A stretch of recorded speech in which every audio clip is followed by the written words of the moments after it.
Minulý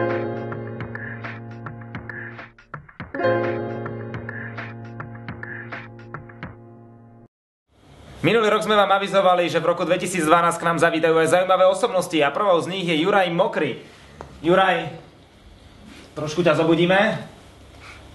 Si v seriáli Megafoto asi našim prvým hosťom, celebritou alebo osobnosťou a chcel by som sa teba spýtať z oblasti fototechniky, fotenia, či rád fotíš, či vôbec fotíš. Dnes to s ním bude mať fakt ťažké, ale určite s tvojím humorom a vtipom to zvládneme. Ja mám rád černo-biele fotky a aj farebné fotky. A ja nemám rád fotky, ktoré sú štvorčekov toho formátu, kde skôr keď sa to tak rozťahuje ako od ginekologa. Vieš, že do tej panorámy, aby som veľa videl. Optika to je vlastne tá mágia vlastne tej fotky, že keď sa po niečo pozeráš, to je v podstate ako cez prievidzu, cez ten kukierik. Kukátko. No a aj gynekolog to tak robí. On sa tam kúka a čo vidí? Pekné, mekučké kompozície. Mám rád fotky. www.holedievčatá.sk. My sme natočili už množstvo seriálov, v niektorých sme sa bavili o jeden z nich bol ten Roko si Freddy s dlhým výfukom. Áno, potom to bolo som hral toho motorkára s tým dlhočíznym. Keď sme boli v zberných surovinách, ty si bol tam hore na tom žeriavi, keď sme sa bavili o recyklácii, ale napríklad vedel si o tom, že na fotoaparát sa dá dnes točiť aj video? Čo ty a fotenie videa? Počul som o tom, konkrétne aj tento diel s názvom Odplata sa točí na fotoaparát, myslím, že to je. Že to dokonca vo Full HD pracuje. Prosím ťa, čo ty a pamäťové karty? To je tiež téma, ktorú sme tu preberali.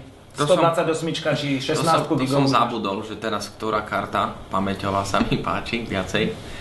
Ja som tak sporivý, že mne stačí aj 16. Aký máš ty fotoaparát? To by ma zaujímalo. Či máš vôbec nejaký? Ja som skončil tak, že to zariadenie, do ktorého hovorím a ktoré počúvam, tak s ním aj niečo nafotím a málo kedy sa stane, že by som mal po ruke nejakú šikovnejšiu hračku.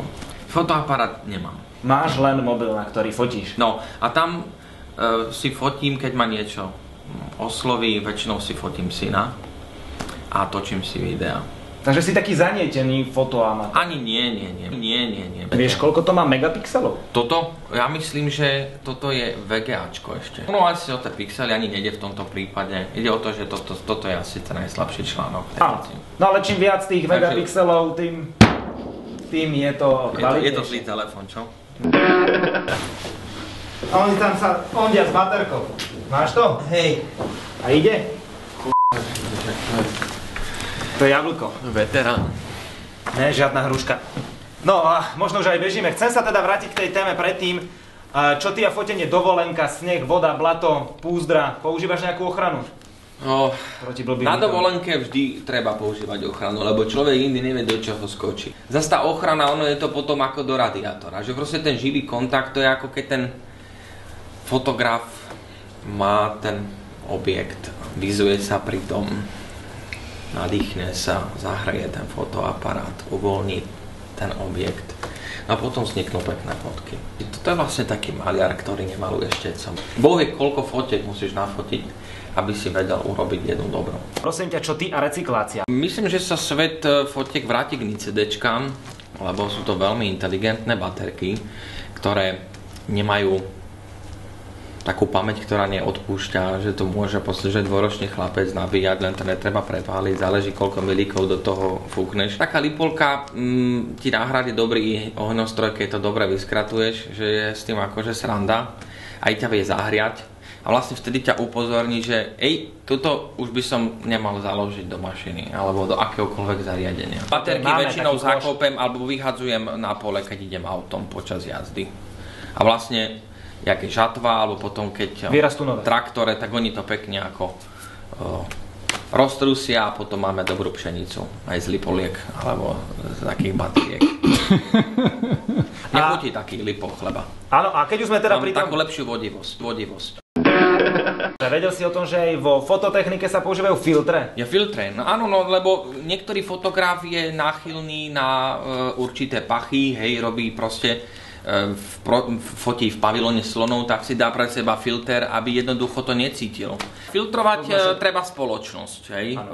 Rôznymi kauzami. Ja používam filtre americkej značky. Tie filtre sú strašne dobré. Počkaj, čo to je americký filter? Počkaj, to mám rybičky v akváriu, ale to mám aquaflu. Počkaj, alebo čo to mám, taký filter tam. Čo ty a software? Software. Zapnem, vypnem, prehodím si. Neviem ten myšpult tak obsluhovať ako niektorí maníci, ktorí s počítačmi spia, žijú a jednoducho sa tomu venujú celý život a chytí tú klávesnicu. Ja to proste šlape, ja musím kúkať. Zavolám, vieš čo, sadol som si na klávesnicu a nech sa mi priblížila tá obrazovka a ja teraz neviem ani kde som a potrebujem to nejak vrátiť naspäť. Či si ty videl naše videá a či sa ti zdalo byť nejaké vtipné? Ako predo mnou? Áno, pred tebou. No, páčilo sa mi to, kde ste mali Jeremyho Ironsa ako hostia. Veľmi pekne hovoril o fotkách. Pán Saudek, ten veľmi pekne hovoril o fotkách a on vyzerá, že aj fotke rozumie. A vysvetlí mi, ako tá panoramatická fotka funguje. Teraz to tak vlastne je...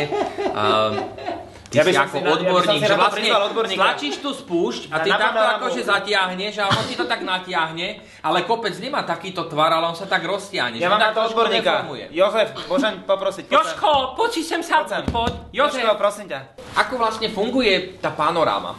Sú dve možnosti tých panorám. Jedni sú z kompaktov, druhé sú z digitálnych zrkadloviek, ktoré sa robia trošku inakšie ako z tých kompaktov. Momentálne v tých kompaktoch je to o tom, že človek iba stlačí spúšť, potiahne fotoaparátom a má buď 180 alebo 360 stupňov. V jednej jazde ideš a ono ti to samo cvaka? Nie. Treba si robiť jednotlivé snímky. Po akom fotoaparáte túžiš?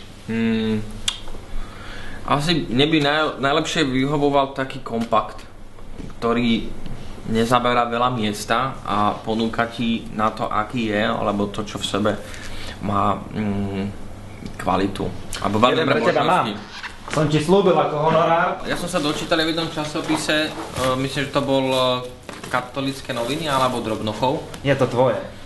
Ďakujem, len krabička a foťak si musím kúpiť. Nie, malo by tam niečo byť. C20, no keby to bol tento Fujifilm nejaká X100, čo má tu 35 mm pevnú optiku, tak by som sa potešil veľmi, ale hovorí sa, že darovanému koňovi... No a môžeš pri tom aj večerať, máš tu Ale čo, to je úžasné, no tak ja veľmi pekne ďakujem a ja by som túto cenu chcel venovať do vašej rubriky, že stan sa fotografom, aby sme podporili nejakého mladého fotografa touto peknou cenou. Samozrejme len krabičku by dostal, fotoaparát si nechám ja. Vlastne najlepšiu fotku vyhodnotí profesionál v podobe fotografa, ktorý sa tu ocitne vtedy, to je nejaký Brontosaurus, uvidíme. Martin Nikodým alebo Peter Naď. Alebo Peter Marcin. Neviem, kto ešte fotí z týchto slávnych osobností. Aj Nagy, ten hokejista. Peter Naď. A vlastne Peter Naď ako hokejista? Však Naď je ten hokejista, aj ten fotí, nie? Počkaj, ten, čo má dlhočíznú hokejku, to je ktorý? To je Bartoško. Bartečko? Či Bartečko? Či ja som to Zdenčochára. Oni všetci fotia? Myslím, že fotí dnes každý, aj ten, čo proste pracuje na rolbe. Túto cenu som veľmi vďačný, ale ja by som mu chcel venovať do nejakej súťaže, ktorú by sme mohli... No ale my sme si pre teba teda nejaká vlhká fotka. Tanieru... No a tanier sa zíde, napríklad ja som turista, ja rád chodím po horách, čiže... vlastne ekologický tento sáčok. Recyklujeme jak batérie. No a vlastne takto na gerlachovskom štíte si dáte vajíčko, nejakú pečinovú paštéku, syr, konzervu, ktorú potom zahodíte a chlebík. No a potom zavoláte horskú službu, že mne sa už nechce ísť dole, že prídete ma zobrať. Takže tento fotoaparát venujeme víťazovi, ktorý sa zúčastní... Súťaže, ktorú vyhlasuješ ty? Súťaže, ktorú vyhlasuješ ty. A ty si porodca? Ale ja by som len povedal, že akú tému. Tak. Ale pochopiteľne niečo, čo bude mať, jak sa hovorí u nás, gule. No, takže treba ísť určite do prírody a zachytiť kliešťa na vašich gulách v majovej luke. A to bude proste fotka. Tá téma by mohla byť vtáča perspektíva pohľadom optiky fotografa. Amatéra. Ty si porodca, ty vyhrávajú. Ktorú fotku by si chcel dať vytlačiť vo veľkom? Čo by to na nej bolo? Čo by si dal na ňu vytlačiť? Syna. Ja. Asi syna, ako ma drží v objatí, alebo niečo také, aby sme sa tako zväčšnili. A už ste vyfotení tak spolu? Áno, sme, ale nemám to tak proste V takej kvalite. zväčšené ako. A nemáš to iba zväčšené?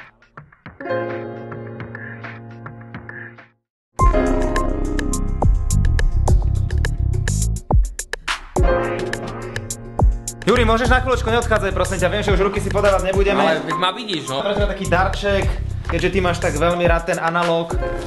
Pozri sa, je to pre teba. Tak dovoľte, aby som vám vyjadril veľké slova vďaky. Teším sa a s týmto foťačíkom urobím určite pekné fotky a potom vám ich pošlem do redakcie. Relácia @megafoto.